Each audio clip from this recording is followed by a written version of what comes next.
Hello, everybody. I hope you just enjoyed what was a fabulous lunch, I must say. It was very nice and filling. Welcome along. I am Natalie Sawyer, who I know I've kind of been helping to keep things together this morning, but just in case some of you aren't quite aware of who I am co-presenter on TalkSport on the weekend breakfast show, but I started my broadcasting career at Sky Sports, was there from about the early 2000s, which is aging me slightly, and made my way up from a runner, then become a presenter on Sky Sports News, and was there for about 10 years as a presenter. So that's a little bit about me, but this hopefully will be a very insightful session with a really, really fascinating panel, because we are hoping to inspire some of you to move into the industry that we work in. So rather than me do the introduction, I think it's best for them to do the introduction of who they are and where they come from in my best Cilla Black impression there. So Faye, maybe you want to start. Hello, I'm Faye Carruthers. Am I contestant number one? You're contestant number one. Okay, contestant number one, lovely. Lovely to meet you all. I'm a broadcaster. I work with Nat at TalkSport. I'm TalkSport's England correspondent, so it's been a busy 18 months or so for me, as you can imagine. I cover both the men's and the women's game.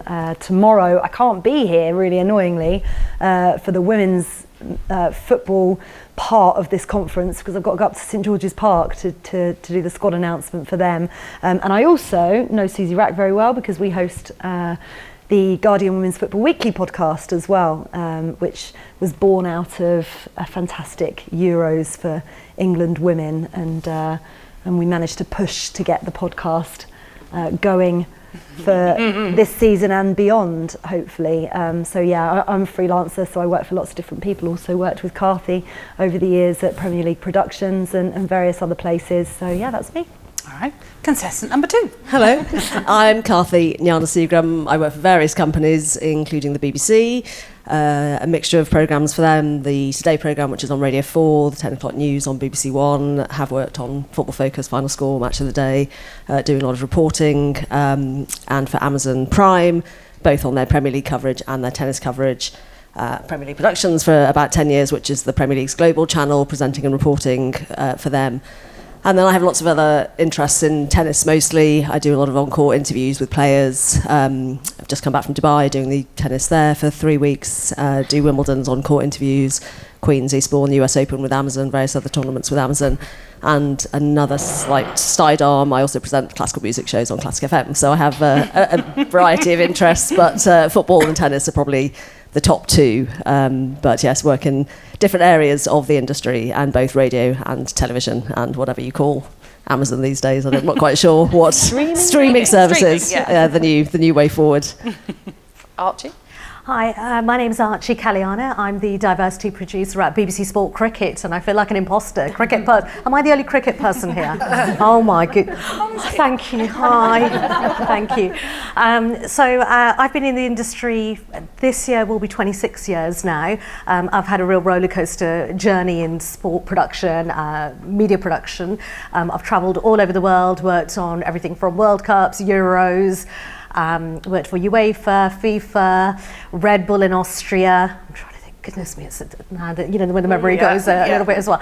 And my ambition when I was growing up in Birmingham was to either play football for England, I come from a football family, or be a Bollywood actress, and I haven't done any of that. So now I make films for BBC Sport Cricket, which I absolutely love, and it's a specially created role, diversity producer. I started in 2019, so 3 years I've been in this particular part of the BBC, and I love it, absolutely love it. I've got a fantastic boss in there. He was too scared to say no to me, I think. I think one of my colleagues over there, she'll agree, he's brilliant.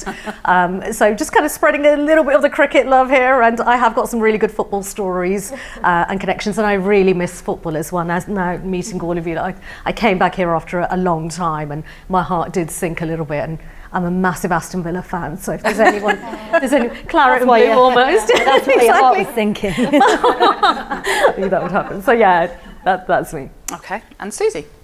Hey all, I'm Suzy Wrack. I'm women's football writer for The Guardian. I've been at The Guardian for 7 or 8 years. I started off on the production desk doing editing, layout, mainly layout.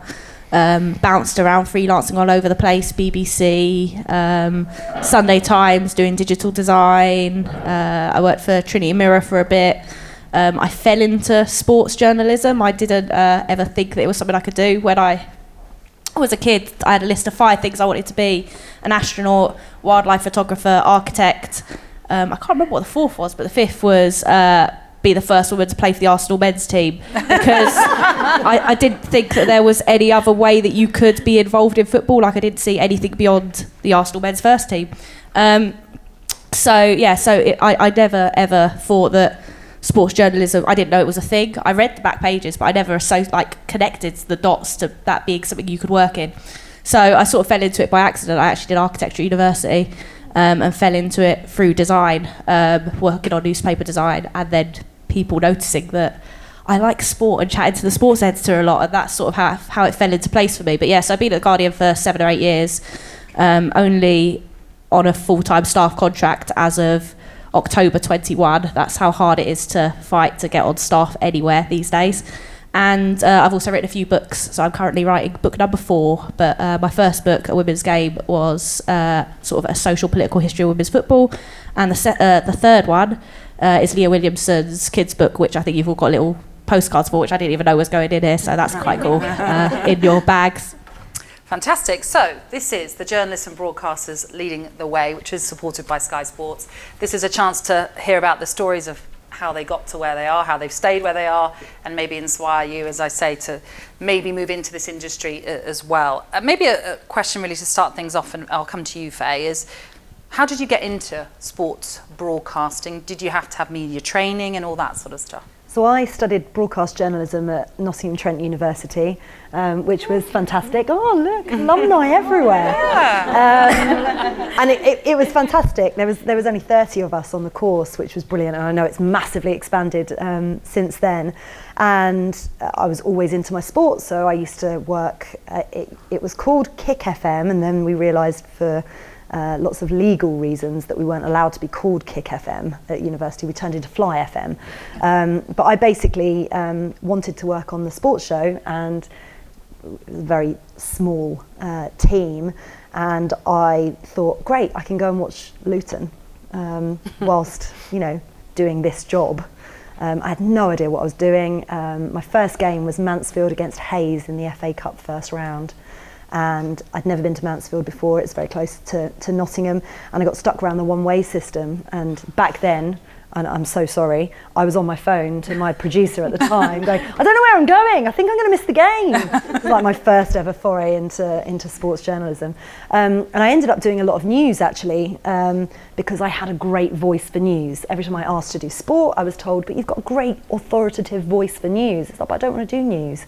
So I had to fight quite a fair bit, and I actually decided after university, and I'll make this a potted history, by the way, because otherwise we could be here forever, but I basically didn't want to be a journalist when I left university, because I'd had a few bad work experiences, and so I just thought, if I'm at Sky, I'm in about the right place, so that'll be helpful. And I got a job at Sky in the marketing department as a PA.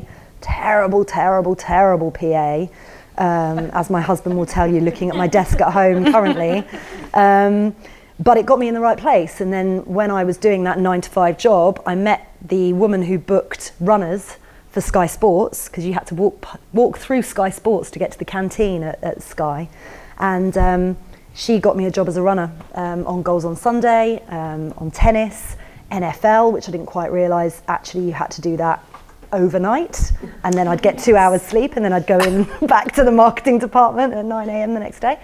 And that's how I worked my way up, and I went to Sky Sports News, and then from Sky Sports News I went to Sky News, and that's kind of how I got where I got. Yeah, I mean, Karthi, sometimes the hardest challenge is to get in front of the microphone or in front of the camera, so how tough was that for you? Or was it easy? No, I worked with people who were very helpful, actually, and very similar to Suzy. I watched a lot of sport, read a lot of sport, but didn't understand that it was something that you might be able to do. So exactly the same sort of idea. And it was very fortuitous that my parents played badminton with somebody who did the local sport on a commercial radio station in Wolverhampton, which is where I'm from.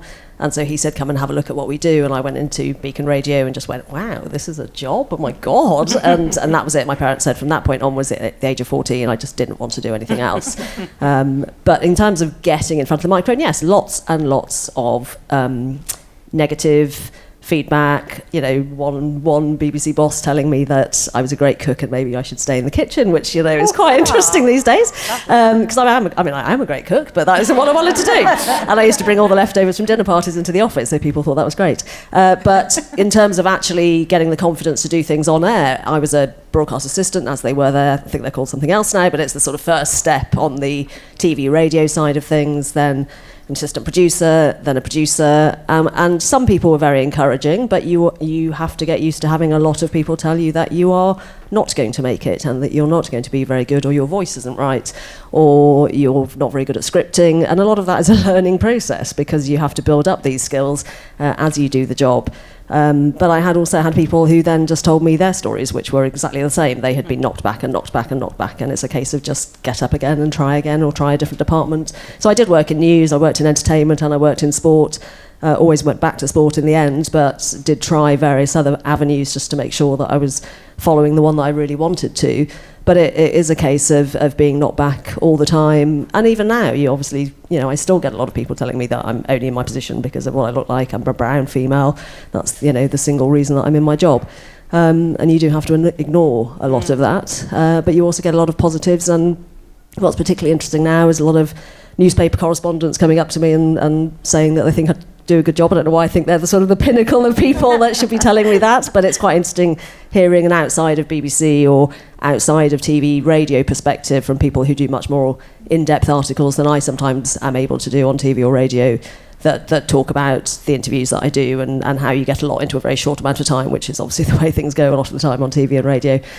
So getting in front of the microphone or in front of the camera is very daunting, and if you do get setbacks, I would just go to somebody for some advice on how to improve, how to change that, and give it another go.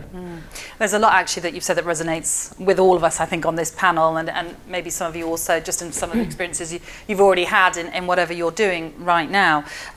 Archie, in terms of your role, you're obviously more of a leadership role now at the BBC, but have you had sort of similar setbacks to what Karthi was explaining there? Absolutely, I've got loads of horror stories. And my backup plan is if it all goes wrong, I'm going to sign myself as Kamala Harris's stunt double, because when I put on anything navy blue, people are like, are you related to her? And it's like, she's brown, I'm brown, probably. There must be some. I'm just going to tell people that I'm related to her. Okay. But yeah, loads of knockbacks. I mean, in my first job, I did researching, reporting for a tiny little Indian TV station in East London when I was at university.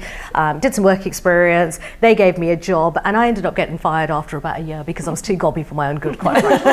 And I still am. I'm one of those real kind of disruptive people, but you have to be like that, I think, if you want to get somewhere. And you know, there's this whole thing about imposter syndrome, and I think we've all got it within us. I think back then, all those years ago, like almost 26 years ago, I wish I'd spoken up a bit more, and now I've got the confidence to do it. So when I spot really good talent, it's like, don't let anything stop you, just get in there. If you're brilliant at what you do, if you love football, you know, cricket, athletics, whatever your sport is, be really brilliant at what you do and shine.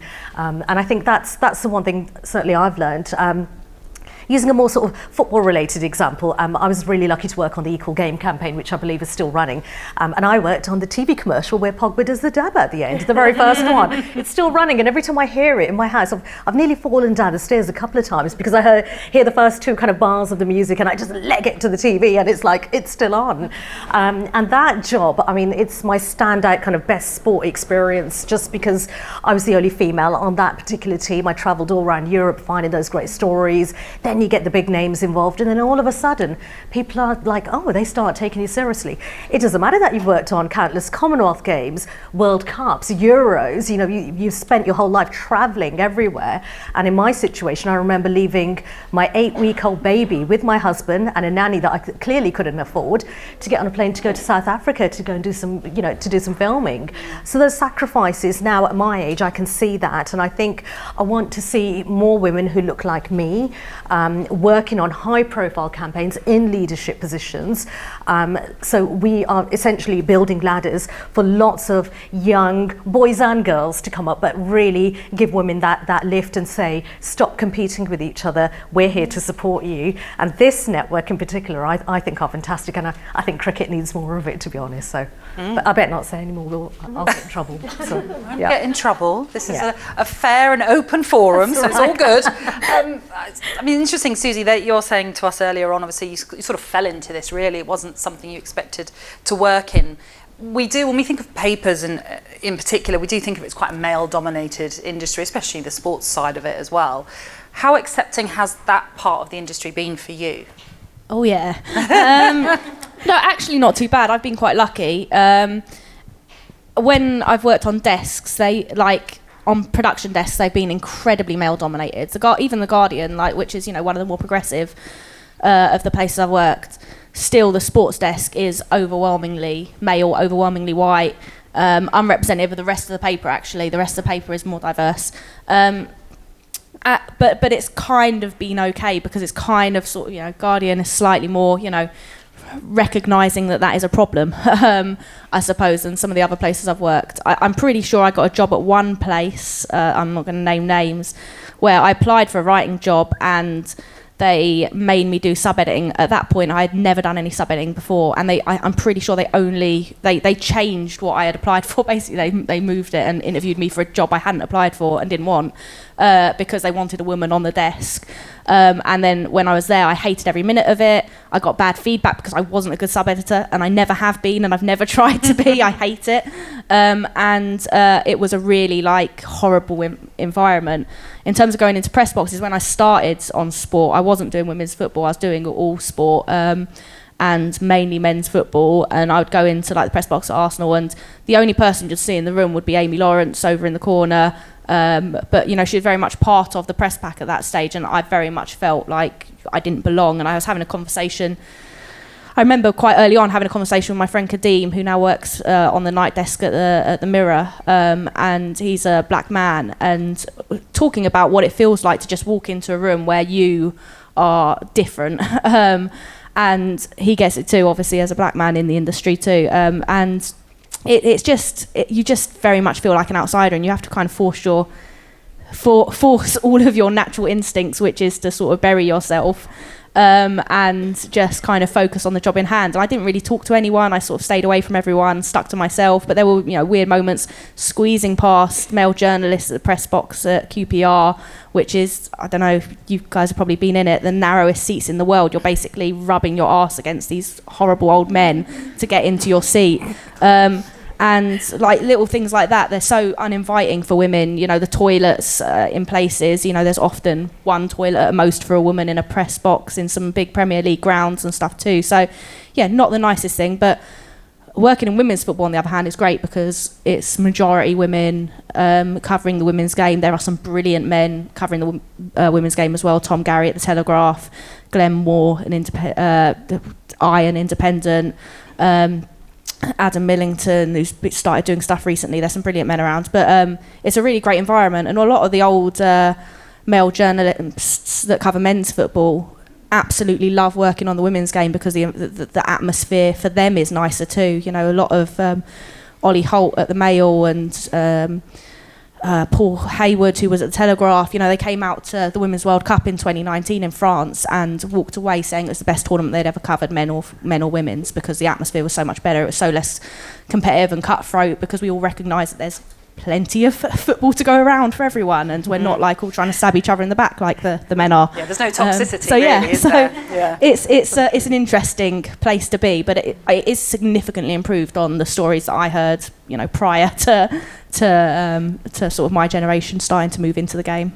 I was just going to interrupt, or not, well, just sort of wait for you to finish that, to say that you've just set my heart racing, because I remember doing press conferences for BBC London News when I was starting out, and doing Final Score and going into press boxes, and it was all male.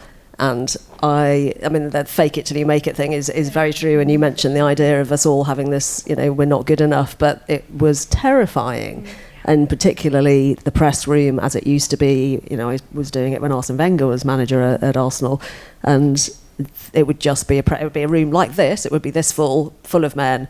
And because I was doing partly a TV or radio interview, I'd have to sit on the second row, and my heart would go at 100 miles an hour when I had to ask the questions that I wanted to ask, and it was incredibly scary. And it is a case of eventually coming through that, and the room looks very different now. And eventually, actually Henry Winter, I remember specifically because he was the first journalist to ever speak to me and say hello and actually have a chat. But they do have this press pack scenario, and I think they sort of still do, where the newspapers go and have their conversations all together, and as TV or radio you're very separate from that, and they're deciding on what's going to be their top story for all of the newspapers together to make sure they have the same top line.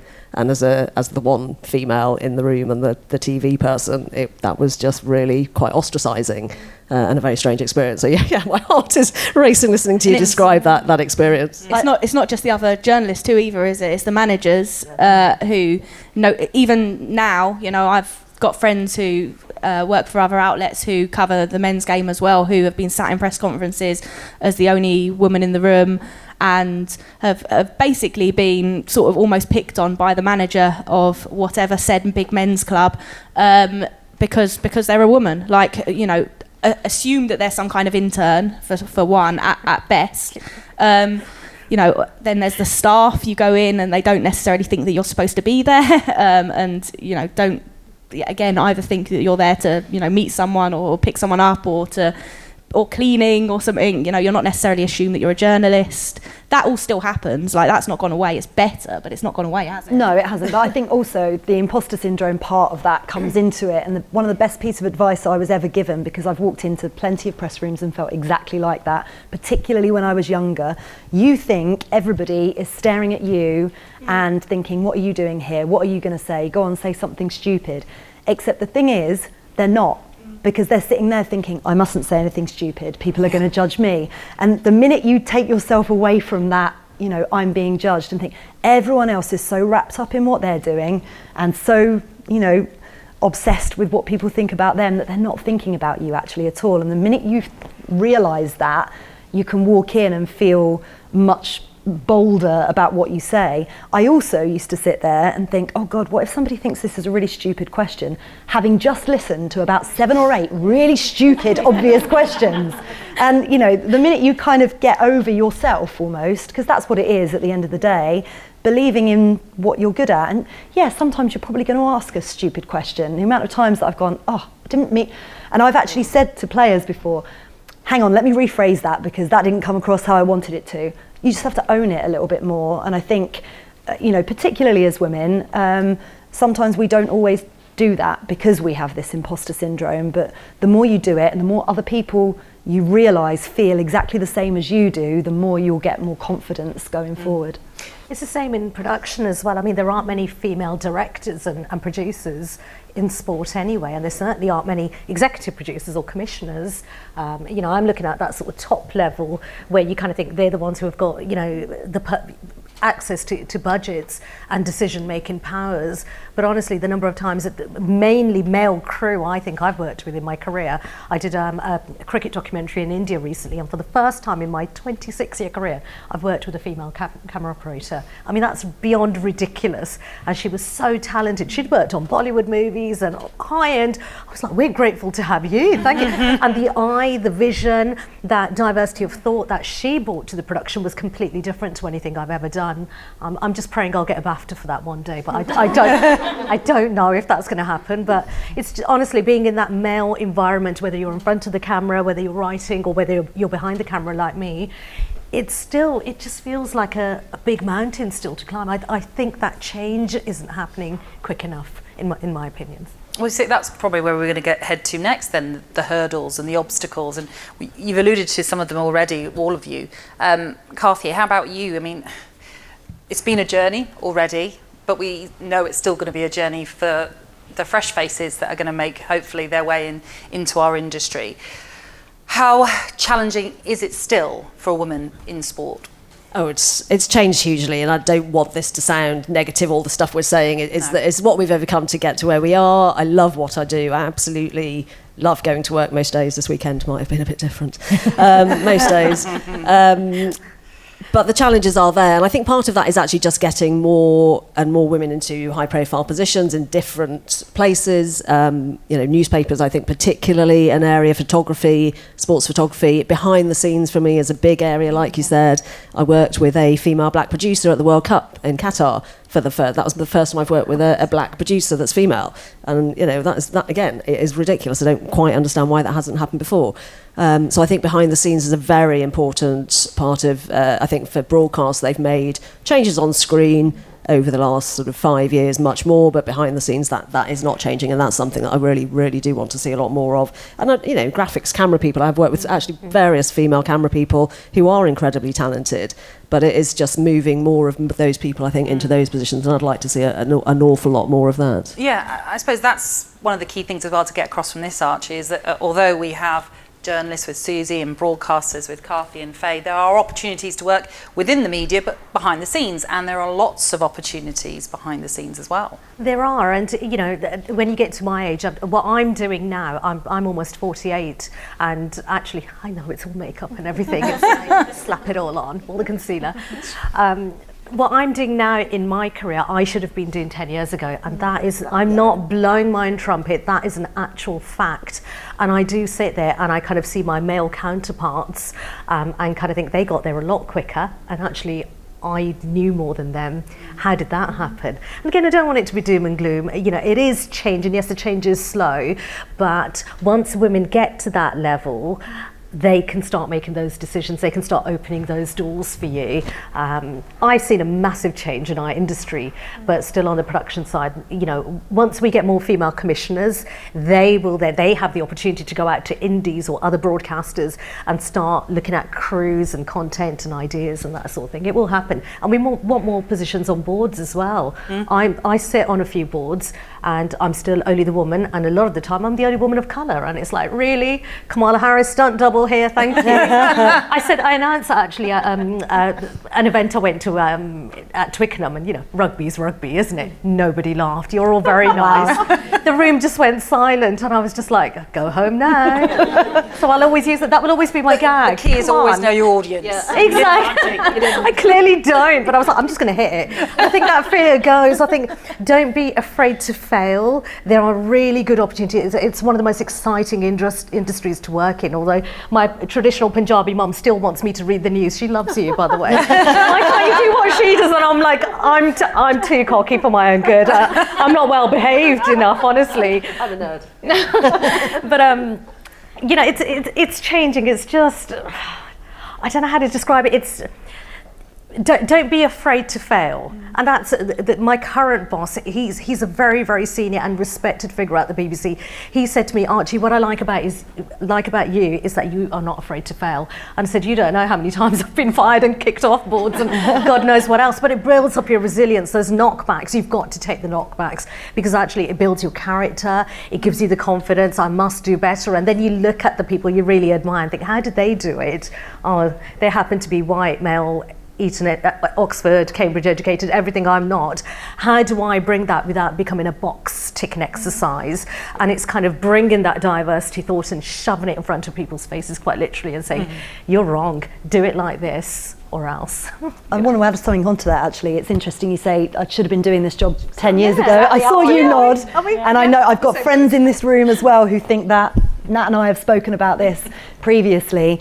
You guys are in such a privileged position. Be excited about coming into this industry at the moment, because the opportunities that are available to you now that weren't available to us when we were your age are incredible. So exactly that, don't be afraid to fail, because your first job is not going to be your last job. You're going to have many in your 20s, 30s, 40s, hopefully 50s when we start breaking that barrier going forward. There's other people who're breaking barriers for you already. You're the ones that have to come up and then actually make the most of that, and then make the change that then comes down to the next generation. And there are people that you can have that when we were coming up through the industry, it was very much one woman for the job, tick box, right? So you are automatically... Still is in some places. Still is in some places, yeah, unfortunately. It's still a competition. So you don't have female allies, because you're pitted by the bosses, usually white middle-aged males, against each other. oh, you look the same, therefore there's only one role for one of you. It doesn't matter. If anybody was there for Jill's keynote earlier, I thought it was fascinating when she said she's exactly the same as Steph Houghton. They were born in the same area, they played football, they had exactly the same, upbringing.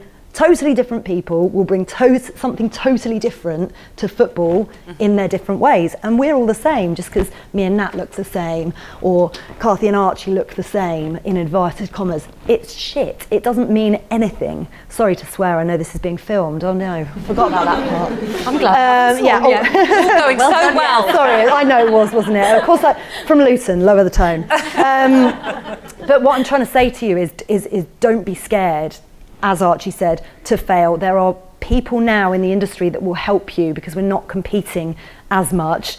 Everybody's broken down the biggest barriers for you. You've just got to come up, but then pay it forward as well yourselves. And actually that's something that you mentioned, Faye, in the session you were doing earlier, where it was backroom to boardroom, and talking about the allies that we all have. And we do all have allies in this industry. And I think it is really important to have allies. I mean, Suzy, I'm sure likewise, Faye and I, we're in constant discussion about our lives and where our careers are going. I'm sure you likewise have someone similar or a little group that you can... Oh yeah, so... When I decided that I wanted to do sports journalism after I've been doing other stuff for a long time, I went to every single thing I could find that was related to it. So I networked my arse off basically. I had no experience in sports, bar loving it, and I'd done a bit of writing for fanzines and stuff. But I joined Women in Football, I joined Women in Journalism, I went to a London Press Club event, how to get into sports journalism, At that, I met Vicky Orvice, who was one of the founders of Women in Football. She was on a panel. It was mostly broadcasters, and then her as a writer. And I went up to her afterwards. I had my interview for The Guardian on the subs desk the following day, and I was like, got any advice for me?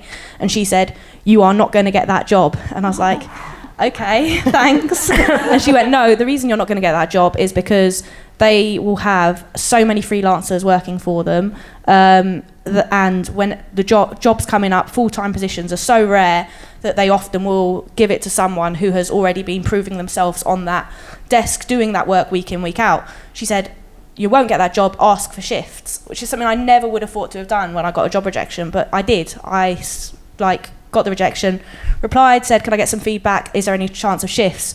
They got back to me and said, to be honest, there was very little you did wrong. We went for someone who was a slightly stronger sub than you. As I've already said, I was a shit sub. I'm pretty sure I only got the interview because I was one of the very few women to apply for the job. But we loved your layout. Do you want to come and do some layout shifts? And that is how my journey at The Guardian started, was asking for shifts after being rejected for a job. And that was advice from Vicky at that London Press Club event that I approached her at. Then when The Guardian were looking for someone to write regularly on women's football, I had been to a number of Women in Football events. I had been writing for the Morning Star, for fanzines, for anywhere that would let me write for free, whilst working full time as well, doing layout. And I occasionally would tag journalists I liked in posts of articles that I was particularly pleased with. One of those was Anna Kessel. She was working at The Guardian at the time. The boss at The Guardian went up to her and said, we need someone to write regularly on women's football. Have you got anyone in mind? And they're like, you've got Suzy sitting over there doing layout. What are you doing? She's writing for all these other places. A week later, I'm in, and they're going, do you want to write a weekly column on women's football? I hadn't covered that much women's football at that stage. I'd followed it. I'd watched it on and off since I was a little kid, but I didn't know that much about it. And I was like, yes, of course. And I started writing that 2 weeks later, just before the Euros in 2017. And then that kind of, what's it called, mushroom, snowballed, into, that's a better one. Snowballed is much better. Into, I was thinking, I can't remember what I was thinking of. The mushroom cloud, yeah. I know what you meant. Into where we are now. So I started off that column once a week on women's football. I was like, I'm going to make this best column. I was doing it we had Louise Taylor at that Euros in 2017. I was writing my column every week from home and still doing desk shifts for The Guardian, for elsewhere. And then eventually they started asking me to go to the odd game here and there. And, you just do the best job so that it highlights all the deficiencies for them not doing this already. And eventually they're like, right, before the Women's World Cup in 2019, can you go full-time on a full-time writing contract? And then by 2021, I'm on a full-time staff contract. So it's at each stage, I've been helped by someone. When I did shifts at the BBC, that was Shelley Alexander saying, we've got these jobs, do you want to come and, I know, right? Come and meet me for a coffee. Basically talked me through the interview process at the BBC, and then I got shifts at the BBC. When I did 8 months at the Sunday Times doing shifts, that was Women in Journalism. I spoke to, I think, Sarah Baxter at a Women in Journalism event, and she was like, they're looking for people on the design desk. Do you come and do some design shifts? So that's the other thing is I kept my finger in a lot of pies. Like I did design, layout, sub-editing, digital design, writing, like literally I wouldn't say no to anything because I knew that like just the most important thing was, like Vicky Orvai said to me, was being in the door so that when the jobs come up, they knew who I was and was there. So I did absolutely everything. There was time, that's my son sitting over there in the corner on strike day. When he was 2, I was doing 5 days a week at the Sunday Times, 2 days a week at the Guardian, and then I decided to do a what was it called? A motion graphics evening course 2 nights a week, 3 hours on a Tuesday, 3 hours on a Thursday, with a 2-year-old. And so I was working 7 days a week with that on top. And it was just like, where do I think I'm most likely to break into the industry at that stage? And I thought, well, the design is going well, I'll do that. And then when the writing kicked off, then I shelved the design and basically picked it up until I got to where I wanted to be. So you just basically need to get your foot in any way to meet the right people, like Faye walking past the desk, that's what it is. It's just being knowing people knowing that you exist. Yeah, and a lot of our industry is about who you know as well. I mean, getting your foot, as you say, through the door, but because you've made the right contact. And I know, for example, just to pick up on what you're saying, when I first got my job at Sky, the reason I got my job at Sky was I just emailed the boss relentlessly, found out he was a Spurs fan, so I always casually mentioned Spurs in my email. So eventually I got in through that way. But it is unfortunately a lot about who you know in this industry to get yourself into wherever it is you want to be. But also don't be afraid to start if it is from the bottom. Don't expect you're going to walk into a presenting job necessarily, because sometimes you've got to earn your stripes. And I certainly did that. You were mentioning that with your broadcast as a runner that you were saying there as well. I think it makes you a better journalist, actually. Having started at the bottom, you know what every single job needs from the other jobs, and then you get to where you want to be, wherever that is, and you're the best version of that person you can be because you know what everyone else wants from you. Same in writing as well, like the desk, I worked on that production desk. So where most of the journalists, like the writers out there, who, a lot of the big male writers have never worked on the desk doing sub-editing and layout and design. They don't have no idea about the deadlines. They have no idea that we get charged for every minute we're late and things like that, like 800 quid a minute or something ridiculous for every page that is late on the paper. So they don't realise any of that, whereas I've done that and I know what they need first. I know exactly why they need the teams when they need them. I know exactly the format to send them in. I know exactly why they need the copy a few minutes before time. I don't ever push those things. I make sure I get them in because I want the subs to like me, so I get headlines that don't get me in trouble. It's really important to understand. It's like playing on the pitch, isn't it? Team. It's what when I was chatting to Leah Williamson about what it's like to play in midfield instead of defence, we're saying it's. You understand the role better in defence when you go back there because you've played in midfield. You know what your defensive midfielder needs. You know how to give the ball to them. You know what they're looking for in whatever position they're in, and it just gives you a better understanding of everything around you. It's the same in our industry as well, in every industry. The team mentality is really interesting. Coming back from the 2016 Rio Olympics as a commentator, and commentary isn't something I do that much. I do it more for sort of Commonwealth Games and Olympics with three other people, 4 of us sitting at the airport on the way back, 2 female commentators, 2 male commentators, having a discussion about what amazing Olympics it had been, but also about the count you get in your ear. I was doing it for 5 Live. The count you get in your ear that says wrap now or do 10 seconds. Both of the male commentators said, I have to be wrapped 3 times before I'll even contemplate wrapping what I'm talking about. The 2 female commentators both went, as soon as somebody says wrap, Yeah. Finish in 5. I'm done in 10 seconds. That's what you do, because you understand that somebody else has clearly got something important to go to, which is why you're being told to wrap. So it is a mentality of being part of a team and understanding that. And I just thought that was an interesting example of that, which was very much played out by 2 males and 2 females. I will open the floor up to questions, should you have questions shortly. But just to carry on just in general, the role that you do. And we're talking about working in the studio like you do at TalkSport, but you've done it in TV, but you've also done your outside broadcast. Is there much of a difference? Would people need to be aware of that? A huge difference. And actually, going back to that mentality of knowing what everybody's roles are you all right, Archie? Do you want some water? Yeah, be a team player. You need to know what everybody else wants from you. It's not all about you.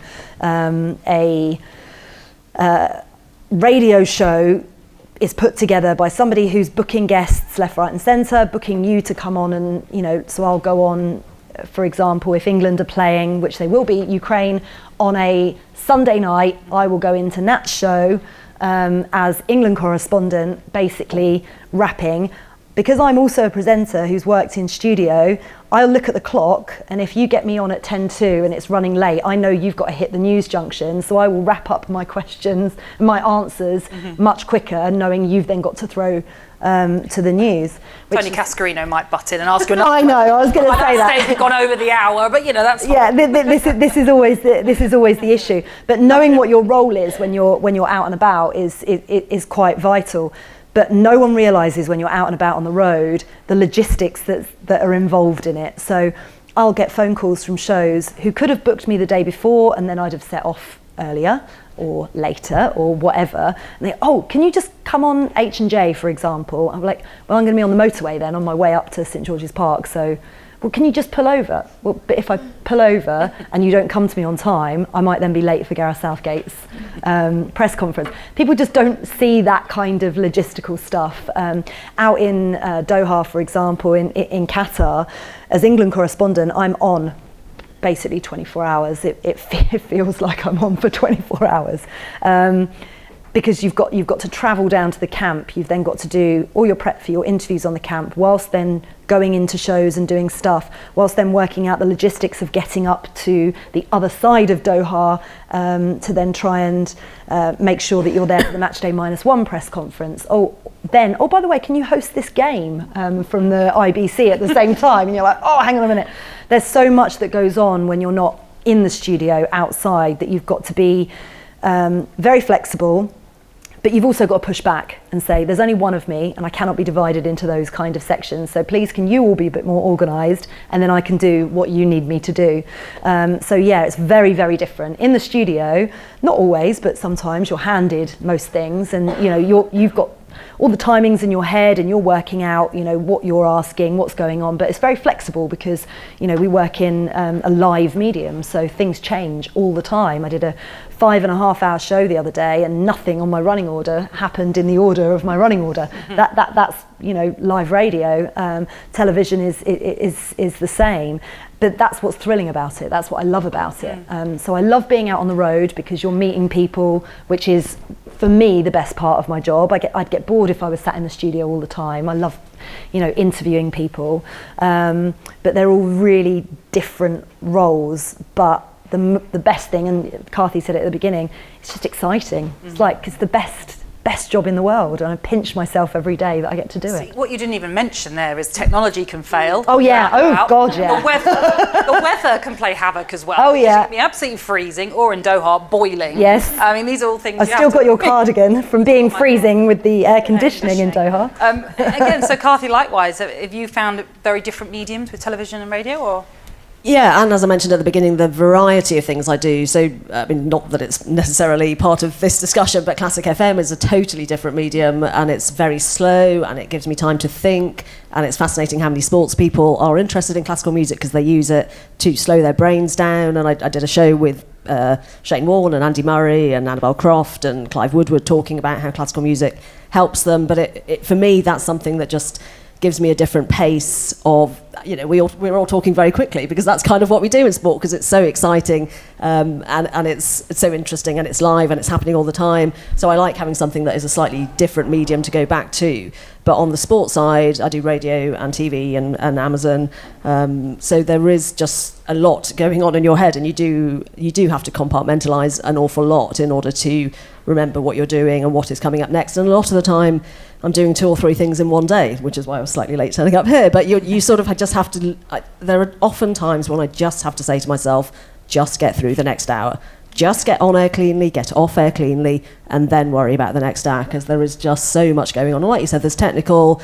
I mean, I had during COVID a little MiFi, which is a portable Wi-Fi thing. Sky broadband went down in the entire of West London, so I woke up and I was doing the Today programme from home. First bulletin I had to do on my phone via FaceTime audio. Then the MiFi that I switched on, the BBC had decided to audit those, and they decided to audit them by switching them all off so none of them would work. And that was how they decided to find out if people emailed in and said, oh, it doesn't work anymore. And that was on the day that there was no broadband in West London. So I then had to write my next bulletin while I was in a cab going to Broadcasting House in the middle of COVID when you weren't really supposed to be doing that sort of thing. So technology is a huge part, and I was still in my pyjamas, obviously, because we were working from home, and it was, it was 6:20 in the morning. So by 7:20, the next bulletin, within an hour, I had to change, get a taxi, get in, write the bulletin, get the guest ready, and be on air within an hour, which is incredibly stressful, and that's a technology side of it. So when I was talking about behind the scenes. And then be articulate. And sound as if I haven't just run into a studio and have no breath. But the technology and the people behind the scenes are incredibly important in that scenario, because they're your backup. They're the people that are actually making sure that when you get on air, you sound like nothing's happened in the last hour when it's gone crazy. So that sort of side of it is really important. And the TV radio, the person talking in your ear, that is all about being a team player. You might not like everybody on your team, but they are keeping you on air. They are making you look good on air, and you have to listen to 5-6 different people, particularly when you're doing TV, talking to you. And concentrate and talk and try and smile at the same time. And a lot of that, particularly if there's no auto cue, there's a lot going on in your head, and it is just about concentrating on one thing and making sure that the thing top of your agenda, when you're talking about children running around and other things, you really do have to compartmentalise and just focus for those 5 minutes, that 1 hour, that 5.5 hour show, and put everything else out of your head, because it is very difficult to concentrate and do the job properly and not make mistakes, and then not have the imposter syndrome at the end of that day. I kind of, in my head, I know maybe this is a completely wrong analogy, is it the swan that looks so serene, but underneath the legs are going like mad? That's kind of what it is in our industry. It's a brilliant piece of classical music that is exactly that. It's called The Swan. There you go. And to talk about sort of deadlines of a different type, Suzy, I mean, you're having to write pieces that have to be done within a very short space, especially match reviews, for example. How hard is that? Yeah, I mean, you get used to it the more you do it, and you quickly learn not to, I've quickly learned not to be very precious on match reports, and just get them done. Whereas when it's a big interview that I really care about, or an issue that I really care about, I slave over and agonise over it and put it off because I don't want to start it because I know it's going to take time. But yeah, match reports, you just learn very quickly to not be precious. I don't really care what I say in match reports anymore, because you just got to get them out, particularly when you're on deadlines for, the print editions. We're a bit screwed at The Guardian at the moment as well, because we had this a big ransomware attack before Christmas, which was publicised, and it's still ongoing, and it's meant that we can't produce all the editions of the paper at the right time anymore, so our deadlines are even stricter at the moment. But we have to do runners at matches, which is where you have to file half the copy at half time, a chunk on 70 minutes, and then a little top and tail on sometimes just before the final whistle, so before the game's even finished, that they'll update in the office. So sometimes, you can have watched the dullest first half, 0-0, and you've got to write, say, 500 words of an 800-word match report on what you've seen in that first half, when the game could completely turn on its head in the second half, and then you're just adding around that and then adding around that, but obviously the game could switch in the last minute. I did a women's Champions League final, I want to say 2019, it might be 2018, that was Lyon Wolfsburg. I had to write 900 words, the dullest 90 minutes I've ever watched in my life. I wrote 900 words on it that got put in the paper with games still being played, and then it went to extra time and Wolfsburg scored, and so I started to rewrite it all as Wolfsburg having scored, and then Leon scored. Then Wolfsburg had Alex Pop sent off, and Leon scored 4, and so then I had to rewrite it all again for that. And then you file that, and that's just on the whistle, so that's what goes on the website straight away. But then they get you to rewrite it all when you've had a little bit of time to think about it, and then with quotes and stuff in it. So we get things like, we're chucked out of the stadium, you know, just sometimes within minutes of the manager finished his press conference. We had this problem at the Emirates Stadium quite a lot when Arsenal play there. We get chucked out very, very soon after the press conferences because Arsenal take forever to get their press conference started. And so we're sat on the benches or on the pavement in front of the Emirates, like transcribing quotes and writing, which isn't the safest if you're a woman at night. Around the Emirates is kind of okay, but you know, I've been sat in car parks in like the middle of nowhere at some of these women's grounds in the middle of the night in my car just writing. Tom Garrett at Telegraph was telling me how he got his window rapped on by police when he was sat in an empty field that had been full of cars when he started, but then he was still writing into like quite late at night, and there were no other cars there, so he was just his parked car in this field, and the police knocked on it. And so like, there's not always the safest of environments that you end up in, but I think a lot of the time, press officers and clubs and officials forget that we have to. You know, their job finishes once the game is done and they've done their press conferences. That's sort of when ours starts. And so there's a lot of like late nights, and when Faye was talking, you reminded me of when I was asked to go on Newsnight and did it from services on the M1. I remember that. We're like sat in front of a closed Starbucks, and they asked me to turn around because the Starbucks was in the background. They didn't want it. And how many podcasts did we do with you sat in random? Oh my God, random car parks all over the there was country. There was that really bad one, wasn't there? That where we did the dummy record ahead of the Euros. Yes. Where we decided to do it after one of the pre-tournament friendlies, and you were in a hotel room, I think. I was in a hotel room, and you had Taylor Swift coming out in your car. And, the engine of my car kept switching off, and then Taylor Swift started coming on, and we used that as an argument to say we shouldn't do post-match records because we had to wait till after press conferences, after we'd filed, and then after that I drove home.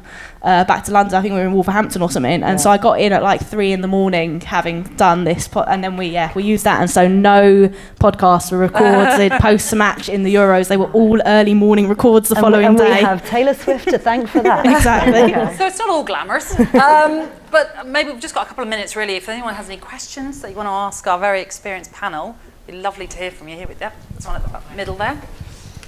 And by all means, tell us your name and everything. Hey, I'm Zara. I work at City Football Group, but just kind of fascinated to hear what it's like, you know, in your world, and what kind of advice or what you think about people getting in late into broadcast, you know, later on in their careers, shifting into a broadcast kind of, whether it's in front of the camera or even just writing, and as a woman as well.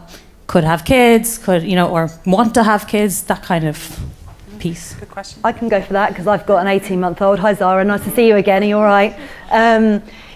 There is no time limit, I would say, on getting into broadcast, particularly now. And everybody now has the opportunity to practice themselves. You know, the technology that is there, you know, means you're able to do it. There's also so many opportunities at clubs, which again, when we were coming up through the ranks, wasn't an opportunity. But for example, at City, you know, if that's something that you were looking at doing personally, go and talk to the guys who work on the media team. They've got a massive media team at City, and just see if you can shadow. The best way to do anything is shadowing, asking somebody to help. Is there anything that you need me to do? Like we started running, making coffees, making tea, like be the best tea and coffee maker ever. Yeah. You know, don't ever think that that's below you. It's not below anybody at all. And also, if you remember someone's coffee order, you are winning. But there's so many different ways that you can go into it. There's no barrier. Never think that an age limit is that. And with regard to the children conversation, obviously James is here in the corner, Suzy's. My little boy is 17 months old, and I went back to work after 3 months because I'm freelance. If I don't work, I don't get paid. And a lot of people are like, oh God, that's really early. It's like, no, I'll make it work for me. But I'm very lucky. I have a supportive family. My family live nearby, or my husband's family live nearby at least. And my husband himself is very supportive. It's not always possible, but I really don't think nowadays, and I'll be really honest with you, right? I'm 43 now. And I would say for a good 15 years of my career, I wasn't sure about having kids because I wasn't sure how it was going to impact my career. And I look back at that person and I wish there was somebody to tell me that wasn't that important. And actually I had people tell me that it was like, don't pin your hopes just on this career, you know, don't leave it too late to have a family. And I hated that pressure, hated the fact that I felt like I had to choose. And, you know, obviously there are biological reasons that are gonna have to make you make a choice at some point. But I don't feel like I have to make a choice of being a good mum and being a good broadcaster. I can do both.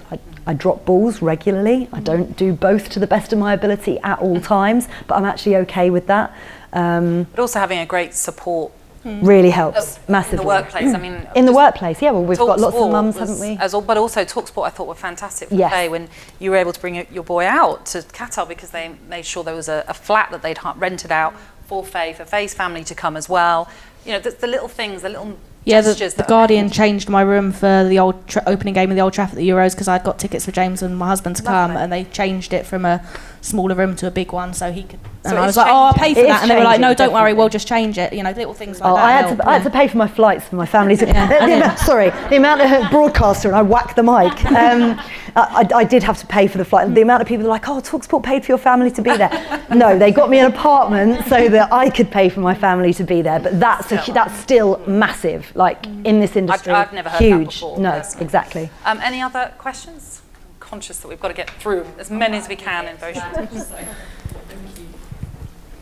Hi, I'm Ella Rose, I'm from Bloomsbury Football. I just wanted to ask a little bit on, obviously this changes quite drastically from job to job, from medium to medium of like writing, presenting, broadcasting. But I guess, what are the struggles within, you obviously love the game, your passion is the game, whether that's football or cricket, but having all these massive conversations on sort of menstrual care, racial, socioeconomic, like lack of diversity in the game, what is the struggle with pushing, sort of wanting to get across your own agenda and your own desires for people to know more about these issues versus presenting them to male white like within those male white dominated spaces? I have no bones about that. I like use it to my full extent. It's the only reason I do journalism, is to like use it as a campaigning tool essentially for the things that I believe in, to elevate the voices that I want to elevate, and I'm very vocal about that. Like, it's the favourite part of the job, it's the bit I like the most.